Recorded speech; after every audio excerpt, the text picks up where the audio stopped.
Hello there, my name is Ike Francis Interview. For the sake of convenience, Ike Francis, though my friends call me King Dread, just because of my dreadlocks. I was born in a family of 6, the 5th child in a family of 6. What I do today in my studio is a reflection of my childhood experience. I have fallen in love with the interior of the computer. I remember always picking them up and tracing geography, tracing maps, telling myself, this road takes me to America, this road takes me to Europe, to Ghana, to wherever. And I reconnect back to it when I went to University of Nigeria Soccer. And I've always been attached to the maps, the names of cities, geography, and what happens within them. So I discovered that any time I go to workshops or even in my studio, I'm always drawn to relating places, people, things, and bringing them together as one experience.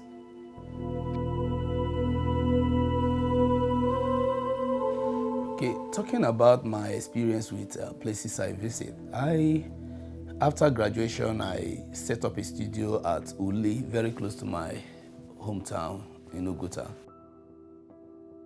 My first experience with workshop started way back 2002 when a Nigerian artist, Sam O'Vrighty, saw my work with the circuit board materials, and he was so pleased with it and got me introduced to the master artist, Bruce Onabrabeya, and I got invited for the Hamatan workshop at Agbaroto in Delta State, Nigeria. There I interacted with many people, but that was my first step to the workshop. Thereafter, I started attending workshops in Cape Town in South Africa, organized by Tupelo Workshops.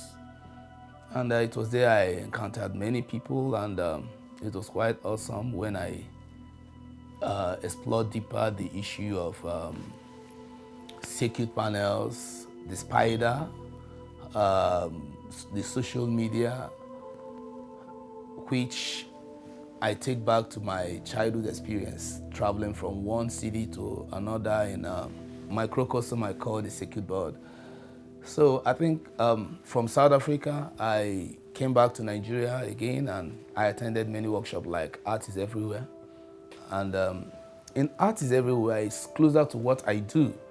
I scrounge the city, look for things that relate to the city. With that, I feel the pulse of the city. And so that is the basic tenet of Art is Everywhere. It's ways to art. You pick things, not necessarily buying them from the market. I think that's the mainstay of what I do today.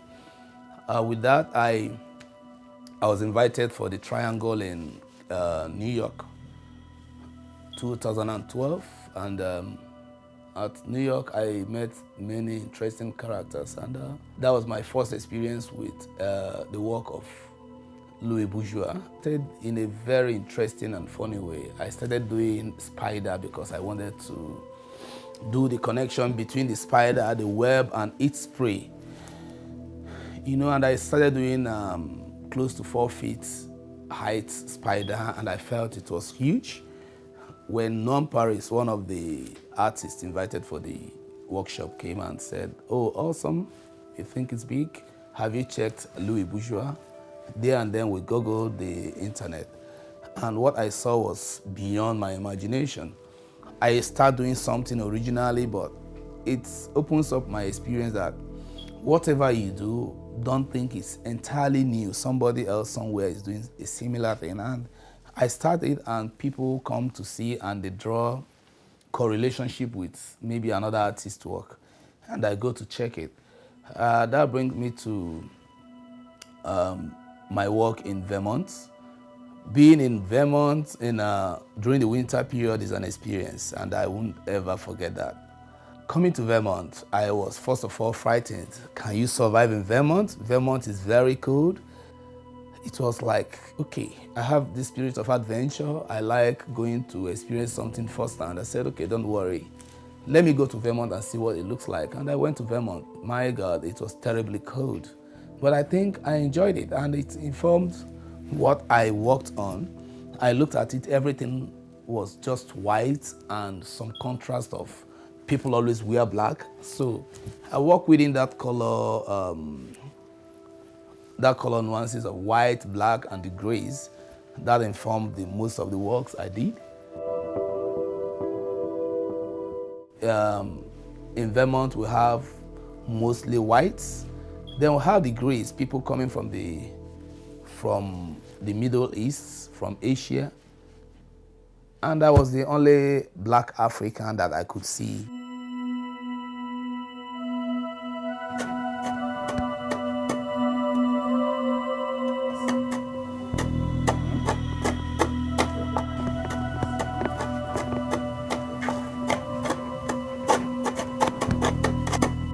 I work as a teaching staff in the same place I graduated in 1995, and that makes it very, very interesting. Having been a student here, I walk the streets, the roads, being in the studio, have challenges, and now I am here as a staff, relating with the students and looking, when I was a student, I was looking up at the lecturers thinking they should do this and they should do that.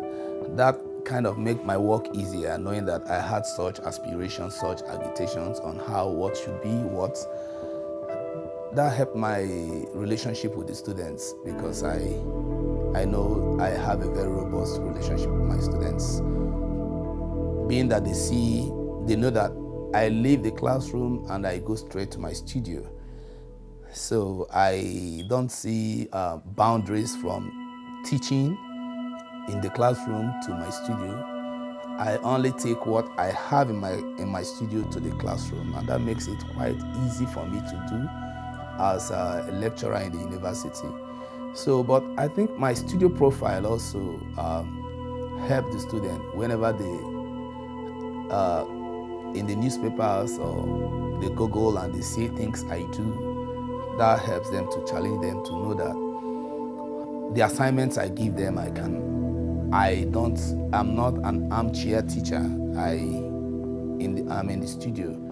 So that apart, where I find a little bit interesting and challenging all at the same time is my position as a faculty member with the same people that taught me years back.